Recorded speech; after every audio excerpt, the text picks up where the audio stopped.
Hi, it's Matt McLachlan with a very special invitation to join me in Gallipoli. For the first time, my signature tour is going to Gallipoli, and in May 2025, we're going to spend 10 days walking in the footsteps of the Anzacs on the most iconic battlefields of this most iconic campaign. And joining me on this epic adventure is the one and only Peter Hart. You've read the books, you've listened to the podcasts, now walk the ground with Peter and me. Now, this is a one-off tour. It's the only tour I'll be personally escorting in 2025, and having Peter Hart with me just makes it all the more special. I have no idea if we will ever run this tour again, so don't miss the chance to join us in Istanbul on the 21st of May, 2025. Visit battlefields.com.au for full details, and I look forward to seeing you in Gallipoli. When it comes to weight loss, no two people are the same. That's why Noom builds personalized plans based on your unique psychology and biology. Take Brittany. After years of unsustainable diets, Noom helped her lose 20 pounds and keep it off. I was definitely in a yo-yo cycle for years of just losing weight, gaining weight, and it was exhausting. And Stephanie. She's a former D1 athlete who knew she couldn't out-train her diet, and she lost 38 pounds. My relationship to food before Noom was never consistent. And Evan, he can't stand salads, but he still lost 50 pounds with Noom. I never really was a salad guy. That's just not who I am. Even through the pickiness, Noom taught me that building better habits builds a healthier lifestyle. I'm not doing this to get to a number. I'm doing this to feel better. Get your personalized plan today at Noom.com. Real Noom users compensated to provide their story. In 4 weeks, the typical Noom user can expect to lose 1 to 2 pounds per week. Individual results may vary.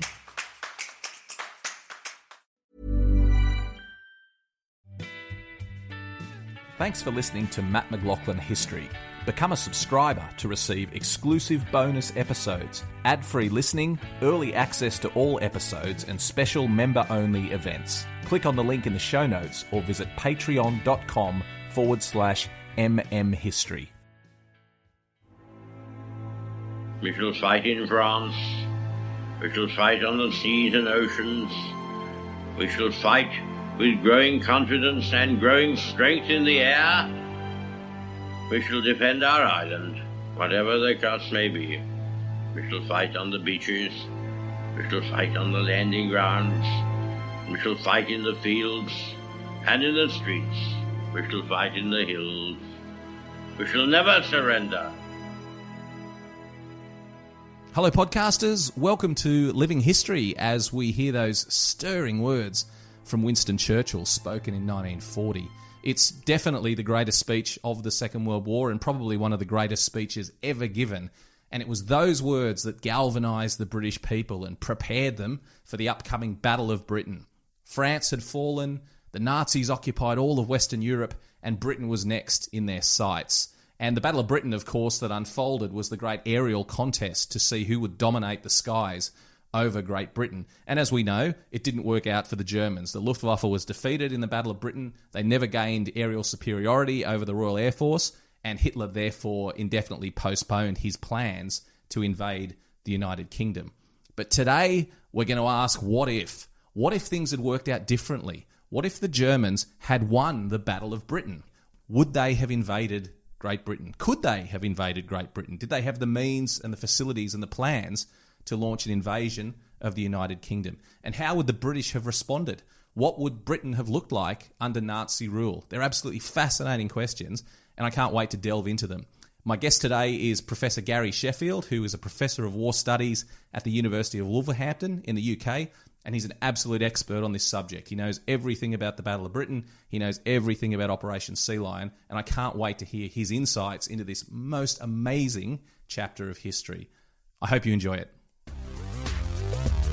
A date which will live in infamy. It's one small step for man, one giant leap for mankind.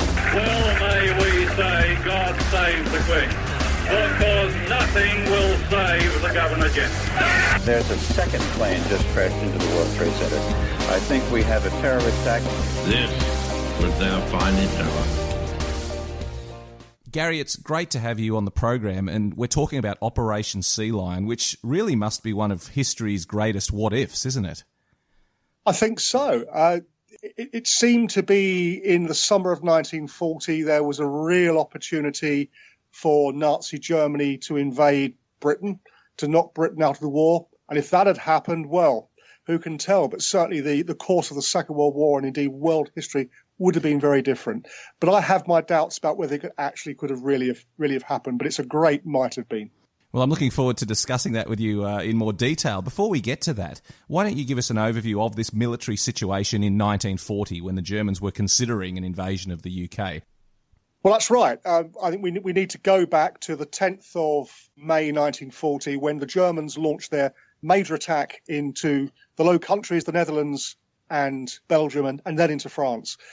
We need to bear in mind that in 1940, beginning of 1940, everybody thought that France was a strong major military power, including the Germans themselves. And the scale of the defeat of the French and their allies, principally the British, took everyone by surprise. And so in 6 weeks, the Germans had destroyed French defences. The French army actually fought, I think, a lot better, particularly in the second phase of the campaign, than they're often given credit for. But by mid-June 1940, it's all over, and France has been defeated effectively in 6 weeks. And that produces a completely unprecedented and an unforeseen situation, that Germany is victorious in the West, and Britain, whose entire strategy had been based on fighting in alliance with France, suddenly found themselves on their own. Dunkirk is a miracle of deliverance, that the British really didn't think they were going to get many troops away at all. In fact, they lifted something like 300,000 off the mole at Dunkirk and indeed off the beaches, and they got them back to Britain. Virtually all of their equipment had been left behind, but the men very largely were at home, although thousands, tens of thousands were marched off to prisoner of war camps. But this had this situation in which the British army was in absolute bits, Germany was triumphant, and everybody then started to think, well, what happens next? And there's two real things that could happen. There could be a form of peace patched up between Britain and Germany, a German invasion. But of course, in the end, neither of those things happened. But those are the two options that seemed on the cards in the early summer of 1940. When you talk about the invasion of France and the huge victory the Germans had, I can't help but think about the First World War. And it was really a repeat of that situation. Germany coming into France, Britain assuming that they would go over and join France in this continental campaign against the Germans. The speed must have taken everyone by surprise, including the Germans themselves. That's absolutely right. I mean, the Germans had not prepared for this level of, if you like, you can call it catastrophic success. And Hitler and the generals and everybody was taken by surprise. Looking back on it, we can see that there was a real difference between the quality of the armies in 1940 compared to the First World War. In the First World War, the armies on the Western Front, give or take, were much of a muchness in terms of technology, in terms of morale, command, and all the rest of it. So it was a brutal, attritional slogging match. But in 1940, there was a real imbalance because the French forces in particular simply were not up to the quality of the Germans. Not in terms of technology. In some ways, they had better kit than the Germans did. But in terms of command in particular, the Germans were a long way ahead. So the Germans produced this, what became known as a blitzkrieg victory, a lightning war victory. And as we said, it took everybody by surprise. And the key thing about that, as far as Sea Lion was concerned, is that the Germans, just as much as the Brits, were facing a completely unforeseen situation. They really had to make up policy on the hoof. And that brings us to the German plan. So they're beyond their wildest dreams. They've now captured effectively all of Western Europe, only the Brits to face. So they came up with this plan for Operation Sea Lion. Tell us about the German plans for an invasion of Britain. Well, it's really not true to say there was one plan. There was a series of plans. One of the big faults from the German point of view was that there wasn't what today we would call a joint approach. The army, the Navy, the Kriegsmarine, and the Luftwaffe, the Air Force, were not working together. In fact, they came up with three very different plans, and the three German services had very different ideas, and indeed varying levels of enthusiasm. Basically, the Navy looked at what they were being asked to do with something approaching horror. The German Navy at the beginning of the war was already much weaker than the Royal Navy. The Royal Navy was one of the greatest navies of the world, along with the Imperial Japanese Navy and the US Navy, but it was by far and away the biggest and most powerful navy in Europe.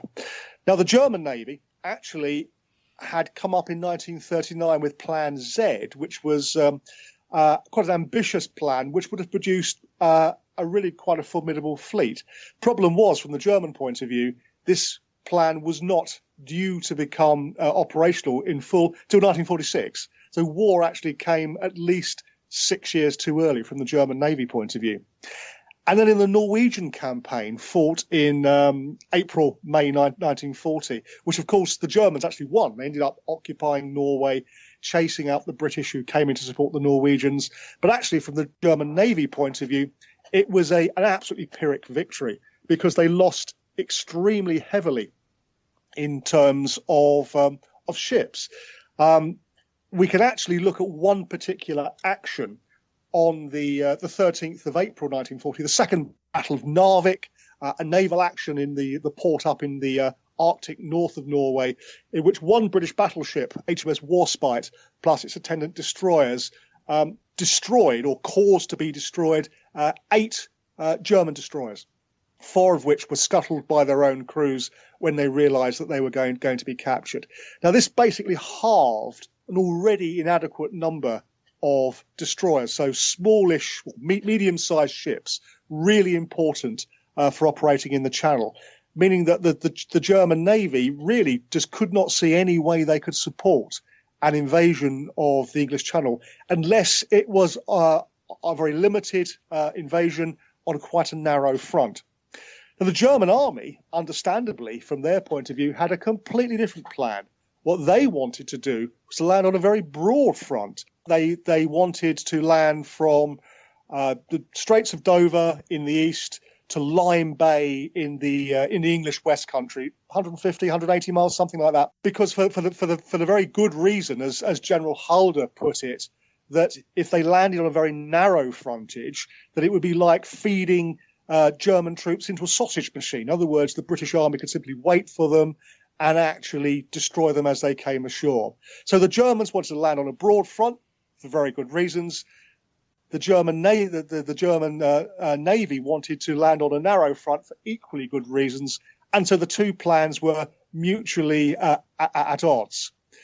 And the Luftwaffe, the German Air Force, really they thought they could bring about victory without invasion at all by destroying the Royal Air Force, by reducing Britain to the point at which the bombers could range across southeast England to carry out terror bombing of London. And so I think Goering, the German Air Force chief, was never very keen on the idea of an invasion anyway. So you don't have one German plan, you have 3 German plans, which are pretty incompatible.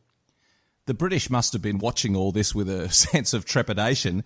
There must have been a fairly strong British plan in place to counter any German offensive across the Channel. Tell us about that. What were the British going to do? Well, there was, but I think we need to be aware that some of the people at the top, all along, because of the enormous problems that the Germans would have had taking on and defeating the much greater size of the Royal Navy, were dubious about whether the German invasion was ever really a goer. So Churchill, speaking to the War Cabinet on the 10th of July 1940, said that he thought any German invasion would be I won't attempt to do the accent, but a most hazardous and suicidal operation. And on the following day, he said to his private secretary that he thought that the Great Invasion scare was serving a most useful purpose. In other words, keeping people up to the mark. If people thought there was going to be an invasion, it was in the interest of the British government to let them let them think so. But actually, Churchill and among others were really very sceptical about whether it's ever going to work. But as far as planning is concerned, there's actually, in effect, there's two phases of plans. The first phase is in July, when the British Army is at its weakest, when the senior British commander, Field Marshal Sir Edmund Ironside, tiny Ironside, called tiny because, of course, he was 6'4" or about that tall, he came up with a rather uninspiring plan for what became known as crust defence. In other words, the shoreline where the invasion was going to happen was held very weakly, and the idea would be that the Germans, once they are ashore, would be hit by mobile counterattack formations based in the London area, and there'd be a series of stop lines. If anybody's ever wandered around the countryside in southern England to this very day, you can see concrete pillboxes quite often plonked down in the most inappropriate places. But this is part of these defences from 1940. The idea being that you would slowly fight the Germans as they ground their way forward. Really a sort of an updated version of 1916 First World War style attrition. Now, Ironside actually is removed. He actually retires, and the general who takes his place, at least in terms of defending Britain, is General Sir Alan Brooke, who, of course, later on becomes Churchill's senior military advisor, and, of course, after war becomes Lord Alan Brooke. Now, Brooke doesn't like this idea at all, which is just as well because Churchill doesn't, because he thinks that the one time the British Army has of really doing damage to the invading Germans is when they're on the beach, when they're at their most vulnerable. And so he scraps the crust plan and basically has the idea to fight them on the beaches, to use a very Churchillian term, to engage any German breakthroughs by counterattack formations. Churchill demanded the formation of leopard brigades, in other words, mobile brigades which would be sort of sent among the Germans to sort of rip them apart as a leopard rips apart its prey. And just to show the measure of how serious the British took this, and perhaps a measure of desperation, the British had a plan to saturate the landing beaches with mustard gas. Now, in the Second World War, gas was not used on the battlefield by the British or by the Germans. There was a real taboo about using gas as a result of the First World War, but in this time of absolute desperation, the British were willing to throw that to one side. And so had the Germans landed on the beaches, they would have been greeted by chemical warfare, which actually was not used anywhere else on the battlefield in the First World War. Ryan Reynolds here for, I guess, my 100th Mint commercial. No, don't. I mean, honestly, when I started this, I thought I only have to do like 4 of these. I mean, it's unlimited premium wireless for $15 a month. How are there still people paying 2 or 3 times that much? I'm sorry, I shouldn't be victim blaming here. Give it a try at mintmobile.com/switch. Whenever you're ready. $45 upfront payment equivalent to $15 per month. New customers on first 3-month plan only. Taxes and fees extra. Speed slower above 40 gigabytes. See details. When it comes to weight loss, no two people are the same. That's why Noom builds personalized plans based on your unique psychology and biology. Take Brittany. After years of unsustainable diets, Noom helped her lose 20 pounds and keep it off. I was definitely in a yo-yo cycle for years of just losing weight, gaining weight, and it was exhausting. And Stephanie. She's a former D1 athlete who knew she couldn't outtrain her diet, and she lost 38 pounds. My relationship to food before Noom was never consistent. And Evan, he can't stand salads, but he still lost 50 pounds with Noom. I never really was a salad guy. That's just not who I am. Even through the pickiness, Noom taught me that building better habits builds a healthier lifestyle. I'm not doing this to get to a number. I'm doing this to feel better. Get your personalized plan today at Noom.com. Real Noom users compensated to provide their story. In 4 weeks, the typical Noom user can expect to lose 1 to 2 pounds per week. Individual results may vary.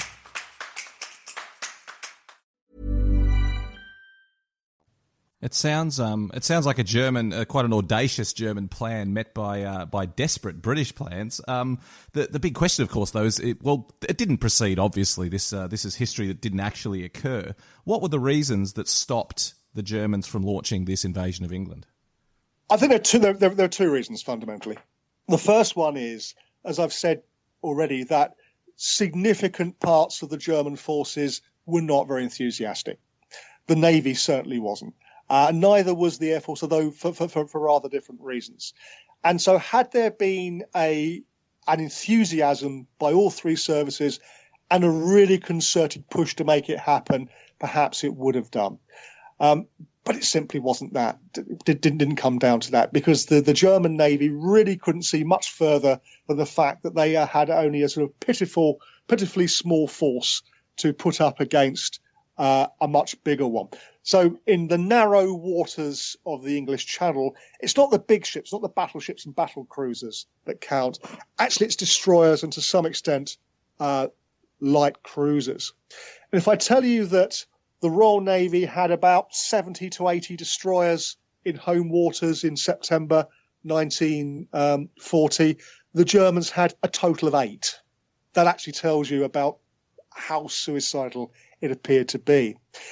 And of course, in terms of actually transshipping men from the continental Channel ports in France and Belgium and the Netherlands across to England, well, they really had very little in the way of purpose-built landing craft, very unlike what was to happen 4 years later when the Anglo-Americans were going back in opposite direction to Normandy.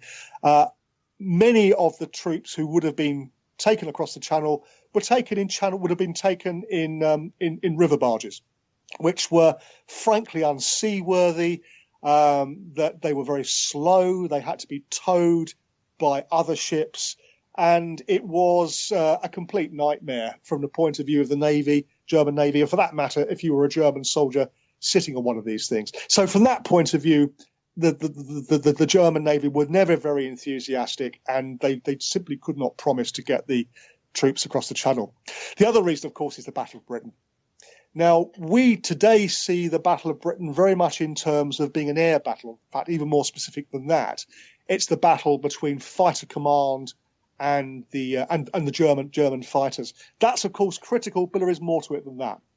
The other element I would certainly mention is the role of Bomber Command, and indeed Coastal Command, in attacking the German invasion barges. So as well as the fighters defending over southeast England, British bombers were attacking the invasion ports night after night and doing some quite significant damage to the German to the German barges. But above all, I think the key factor in persuading Hitler not to launch Operation Sea Lion is the fact that the Luftwaffe could not win air superiority over southeast England. On the 16th of July 1940, Hitler issued Führer Directive number 16, in which he set out 4 things which had to be achieved before the invasion could be launched. And the first one of these was the Royal Air Force had to be defeated, that they needed to have air superiority over the southeast of England, which could allow the invasion force to cross without being attacked by the air. And that simply never happened. It was touch and go on various occasions. The Germans, on occasions, did seem to be destroying the fighters of the Royal Air Force and killing the pilots at a greater rate than they could be replaced. But ultimately, they never quite managed to do it. And so the victory of Fighter Command is incredibly significant. It meant that the Germans were turned off of any idea of launching this invasion. And of course, it was the first real strategic defeat the Germans had suffered in the Second World War, and as such sent out a really important signal to the rest of the world, not least the neutrals, primarily, of course, at this stage, the United States, that the British were not only still in the war, they were actually fighting back and winning. But ultimately, with the Luftwaffe failing to get control of the skies over southeast England, Hitler recognized that it was a non-starter, and on the 17th of September 1940, so 2 days after what today is now commemorated as Battle of Britain Day, Hitler postpones Operation Sea Lion. One final point about this, all along, Hitler, I think, if he could have got away without attacking Britain and brought Britain to terms, he would have preferred that. He quite admired the British Empire, but he quite feared the British as being doughty opponents. But his real enemy he saw as being Stalin's Russia and the Eastern Front. And already by this stage, he was starting to think about striking east rather than west. And so he turned to something which, from his point of view, was frankly easier to do. Something that could be done on land, didn't have to have these difficult maritime components of the operation. So in the end, a combination of things of which I think that the defence of fighter command of southeast England persuaded him against it. So on the 17th of September, Hitler takes the decision to postpone Operation Sea Lion. It's never entirely cancelled. It remains on the back burner for some time. But really, to all intents and purposes, that's it. He has suffered a strategic defeat against Britain, and he's never able to renew the threat. You mentioned D-Day, and I think that's a really interesting comparison. I mean, D-Day took almost 2 years to plan, and the huge amount of resources that were required to cross the Channel and land a force in France. And Sea Lion was effectively D-Day in reverse. Let's speculate a little bit. Can you, in all the research you've done about this, Gary, can you see a way the Germans could actually have pulled this off? To be honest, no. And I think that you've actually put your finger on it. Just look at D-Day. It took 2+ years of planning, a very well-organised joint tri-service approach in which the Army, Navy and Air Force, in fact, multiple Army, Navy and Air Force, because it was an Anglo-American, Canadian thing, worked together in close harmony. Massive resources were poured into it. It's a completely different proposition than Sea Lion, which is done on a wig and a prayer. Of course, it never actually happened, so we can't say definitively what the outcome would likely to be. But actually, interestingly, we got the closest next thing, which is that in 1974, at the old British Army Staff College at Camberley, they ran a Kriegspiel, a war game, a map exercise on the invasion of Britain in 1940. And they got in some very big hitters. So, for example, Adolf Galland, who in 1940 had been a Messerschmitt pilot, was drafted in to role play Goering. Anyway, and so you had these senior officers from both Germany and Britain. They gamed the invasion of Britain out. And what strikes me is that what actually happened in the game is pretty much along the lines I suspect would have happened for real.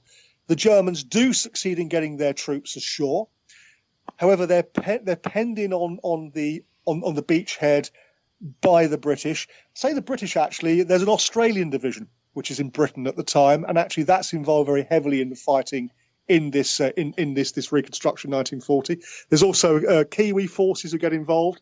So the Commonwealth forces pin the Germans into the bridge into the beachhead. The Germans simply don't have enough lift to get all of their troops across in one go. So even the divisions that land don't actually have their many tanks with them or much in the way of heavy artillery. The Germans do a major airborne drop, which actually is partially successful, but actually takes some very heavy casualties. And in the end, just as planned by the Royal Navy, a strong force of light cruisers and destroyers arrives on the scene, intercepts the second wave, bringing across the reinforcements, basically destroys it. There's very little left of it. And so the Germans are forced to evacuate what troops they've got left from England.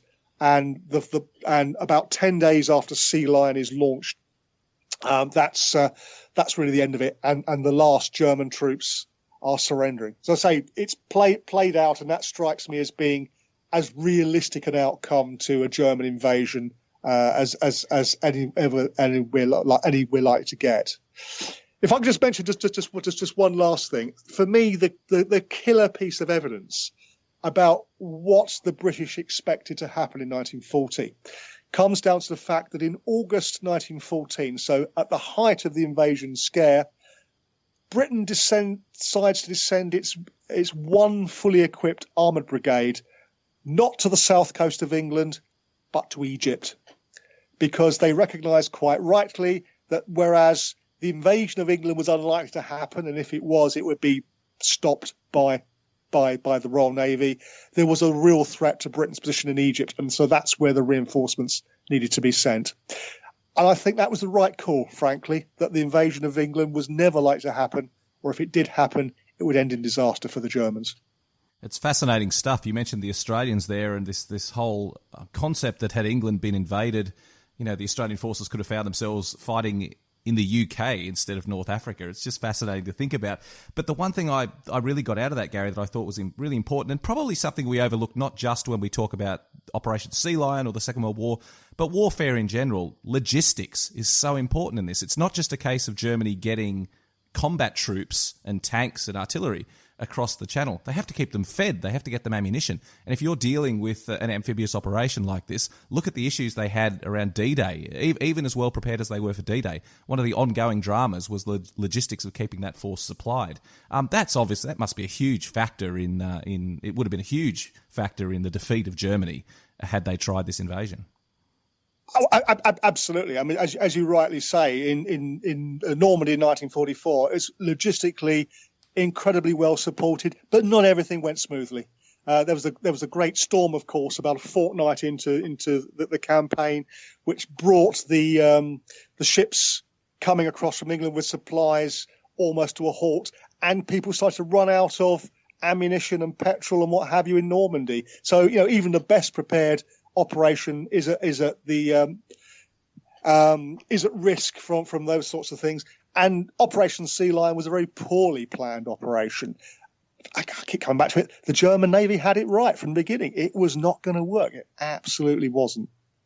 Well, while we're looking into our crystal balls and wondering what might have been, let's ask some other questions about that. Were there other options for Germany in 1940 apart from this idea of a fairly slapdash invasion plan across the Channel?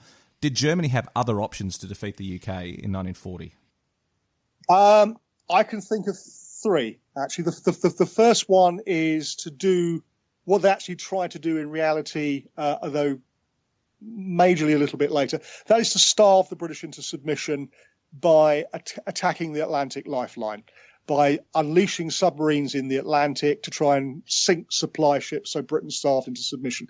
Problem is, from the German point of view in 1940, they simply did not have the capability to do that. The Battle of the Atlantic was touch and go for the British, but in 1940 the Germans were a long way from inflicting the sort of defeat that the British feared they might be coming into in 1943. The second one, actually rather more realistic from the German point of view, is to try and terrorise the British into making peace.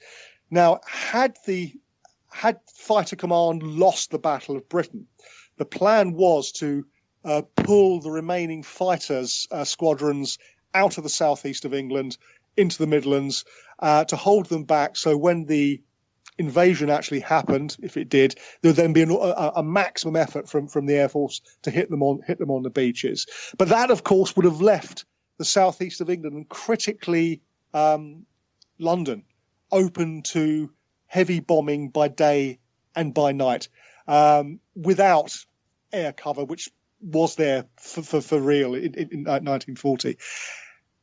Now, we know that Londoners, indeed people in other British cities, survived pretty intensive night bombing from September through to May 1941 without their morale collapsing. We know that Germans from 1942 to 1945 resisted day and night bombing from the RAF and the US AAF without capitulating. But who can tell what the situation would have been in 1940? Had the bombing been heavy enough, it's, I suppose, conceivable that the British might have sued for some sort of peace. But so much of this, I think, depends on the critical factor, which is who is the man in number 10?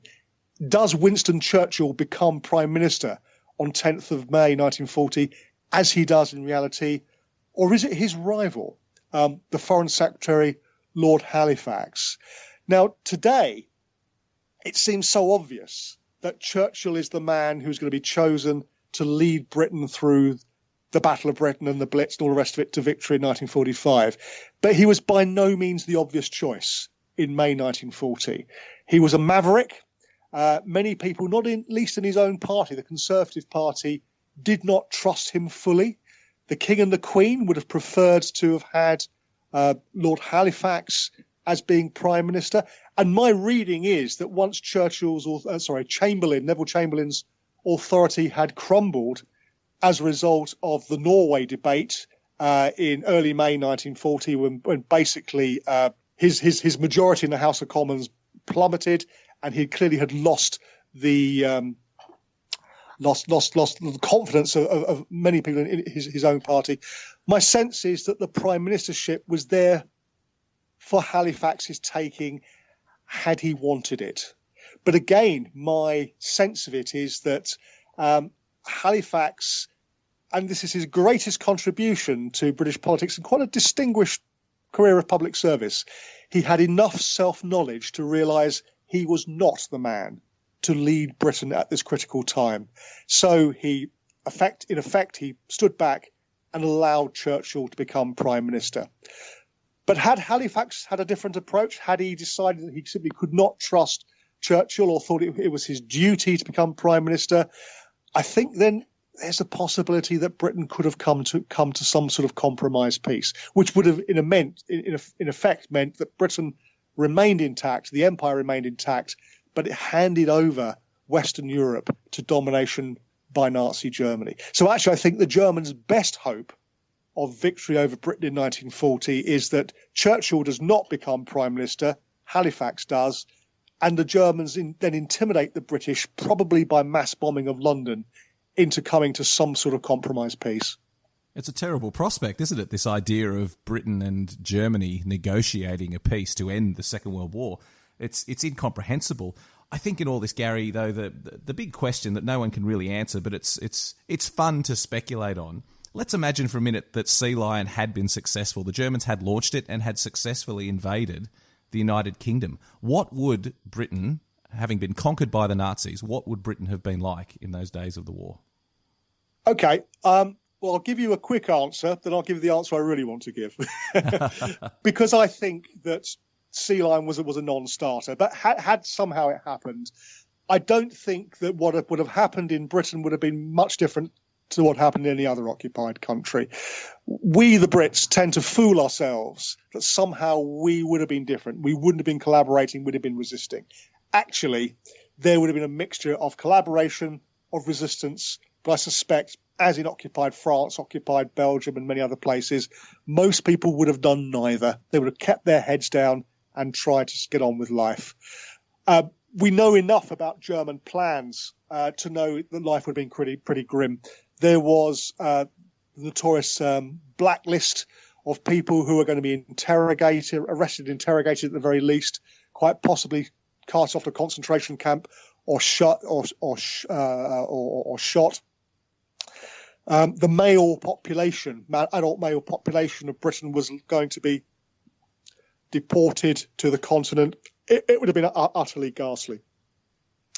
But as I said, I really don't think it was likely to happen. What I think is horribly plausible, however, is that you do have this compromise peace in 1940, and undoubtedly Britain would have got away with not having the worst of German occupation, but they would have progressively been sucked into the Nazi orbit, that Britain would have become increasingly authoritarian. Increasingly, it would have had to have given way to German demands for various things. And so I think Britain, it's entirely plausible, would have become a sort of semi-fascist state almost by stealth. I think the best depiction of this is in a historical thriller, Dominion, which was published by C.J. Sampson, published in 2012, I think, not that long ago. And he depicts exactly the situation in which Britain does come to peace with Germany in 1940. Interestingly, Sampson actually says in the book that originally he was going to set it in a Britain conquered by Germany, but realised that it was very unlikely to happen because of the things I've been talking about. But he comes up with something I think much more frightening in a sense. this idea that you actually have this authoritarian British state which becomes semi-fascist. So Oswald Mosley, for example, and the black shirts become respectable. Mosley is in the war cabinet or in the cabinet as Home Secretary. The book is set in 1952, so 12 years after the supposed British defeat. And Lord Beaverbrook, who was a sort of rather, slimy press baron and a very sort of right-wing views, he has emerged as the British Prime Minister. And what we actually see is this depiction of a state which doesn't become fascist overnight, but becomes fascist, or at least semi-fascist, by degrees.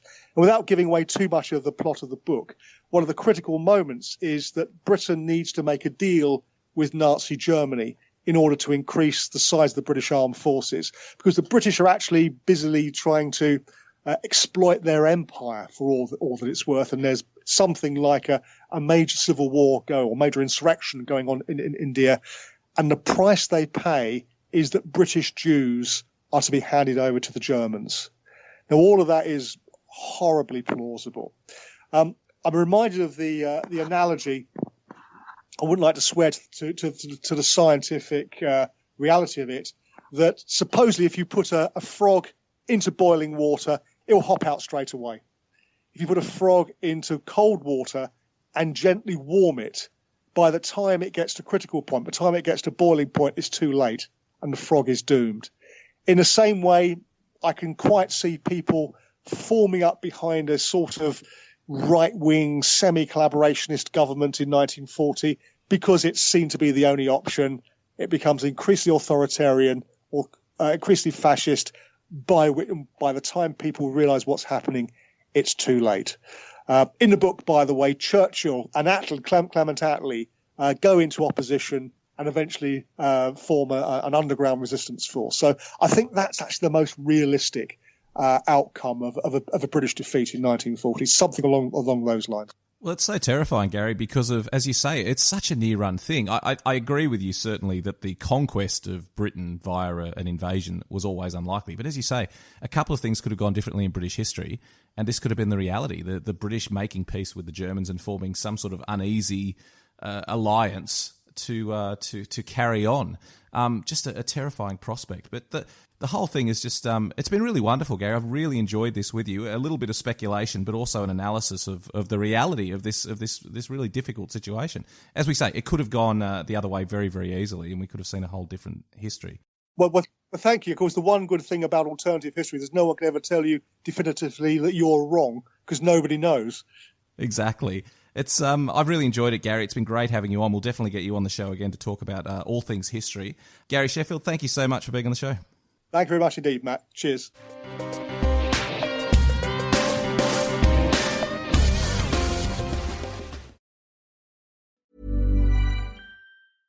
$1-800-Flowers.com knows that a gift is never just a gift. A gift is an expression of everything you feel and helps to build more meaningful relationships. 1-800-Flowers takes the pressure off by helping you navigate life's important moments by making it simple to find the perfect gift. From flowers and cookies to cake and chocolate, 1-800-Flowers helps guide you in finding the right gift to say how you feel. To learn more, visit 1-800-Flowers.com/ACAST. That's 1-800-Flowers.com/ACAST.